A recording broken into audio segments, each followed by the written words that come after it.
ఇక ఇరాన్ యుద్ధంలో మరణించిన సైనికులకు అంత్యక్రియలు నిర్వహించనున్నారు. ఈ కార్యక్రమానికి మెలానియా ట్రంప్తో పాటుగా అమెరికా ఉపాధ్యక్షుడు జేడీ వ్యాన్స్ హాజరుకానున్నారు. ఇజ్రాయెల్ నుంచి బయలుదేరిన అమెరికన్ పౌరుల కోసం జెరూసలేంలో అమెరికన్ రాయబారి కార్యాలయం, ఈజిప్ట్లో టాబాకు బస్సులు ఏర్పాటు చేస్తారు. పూర్తి సమాచారం ఇచ్చేందుకు మా నేషనల్ బ్యూరో చీఫ్ కళ జానుతున్నారు. కళ, అంత్యక్రియలకు సంబంధించి ఎలాంటి ఏర్పాట్లు ఉన్నాయి, ఎప్పుడు చేయబోతున్నారు, మొత్తం ఎంతమందికి అనేది ఏమన్నా క్లారిటీ వచ్చిందా?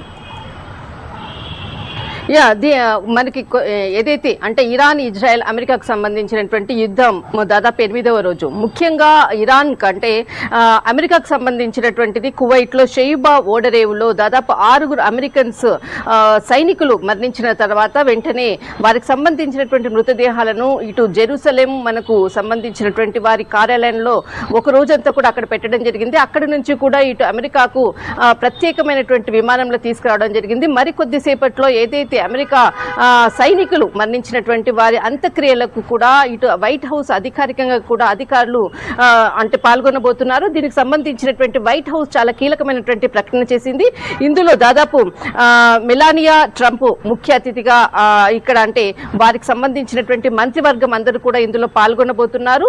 వీరితో పాటు మనకు ఉపాధ్యక్షుడు జేడీ వాన్స్, తర్వాత ఉషా వాన్స్ కూడా ఇందులో పాల్గొనబోతున్నారు అన్నటువంటిది అధికారికంగా కూడా ప్రకటించడం జరిగింది. వీరు దాదాపు ఇక్కడ మనకు అయోకా అంటే ఇది మొత్తం అంతా కూడా కార్యక్రమం అంతా కూడా అయోవాలోని డెస్ మెయిన్స్ అనేటువంటి ఏదైతే సైనికులకు సంబంధించినటువంటిది ఒకే చోట కూడా ఈ పూర్తి అంత్యక్రియలు కూడా నిర్వహిస్తున్నట్లు కూడా వైట్ హౌస్ వెల్లడించింది. వీరికి సంబంధించినటువంటి వారి కుటుంబ సభ్యులకు కూడా పూర్తి సమాచారం ఇవ్వడం జరిగింది.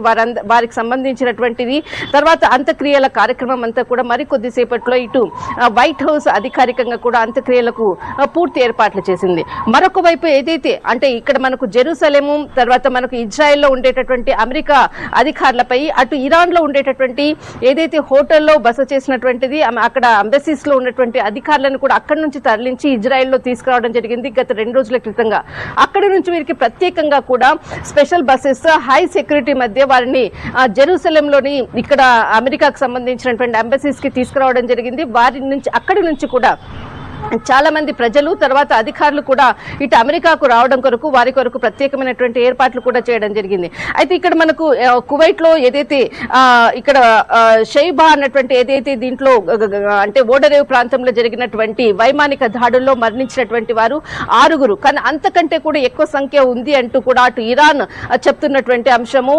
ఇక్కడ చనిపోయినటువంటి మృతుల సంఖ్య కేవలం 6 అని ఇటు అమెరికా చెప్తుంది. కానీ అంతకన్నా ఎక్కువగా అమెరికా సైనికులు మా చేతిలో మరణించారు అన్నటువంటిది మాత్రం ఇరాన్ మరొక అంటే కొద్దిసేపటి క్రితంగా ఒక కీలక వ్యాఖ్యలు కూడా చేయడం జరిగింది. ఎందుకంటే వారి అంత్యక్రియలు కూడా కొద్దిసేపట్లో ఇక్కడ జరగబోతున్నటువంటి నేపథ్యంలో ఇరాన్ ఈ విధమైనటువంటి ప్రకటన చేసింది. అయితే దీనికి సంబంధించినటువంటిది అటు అధ్యక్షులు అందరూ కూడా వారికి కుటుంబ సభ్యుల మధ్య మరి కొద్దిసేపట్లో అంత్యక్రియల కార్యక్రమం జరగబోతుంది.